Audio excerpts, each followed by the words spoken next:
राज्य सरकारने सोयाबीन व कापूस उत्पादक शेतकऱ्याला हंगाम 2023 मधील हेक्टरी 5,000 रुपयाची आर्थिक मदत जाहीर केलेली आहे।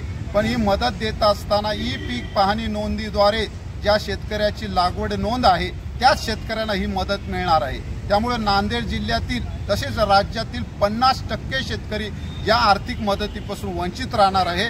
त्यामुळे माझी राज्य शासनाला विनंती आहे, सरसकट सर्व शेतकऱ्यांना ही मदत द्यावी। कारण ई पीक पाहणीद्वारे नोंद करण्यासाठी आपल्या राज्यातील शेतकरी अजून तांत्रिक साक्षर झाला नाही। आपलं ॲप गाव गड्यामध्ये खेड्यामध्ये चलत नाही, कारण मोबाईलची रेंज नसते। त्यामुळे अनेक शेतकरी याची नोंद करू शकले नाहीत। पण शेतकऱ्यांनी पीक विमा सोयाबीन कापूसचा भरलेला आहे। काही शेतकऱ्यांनी कापूस आणि सोयाबीन विक्री केलेली आहे।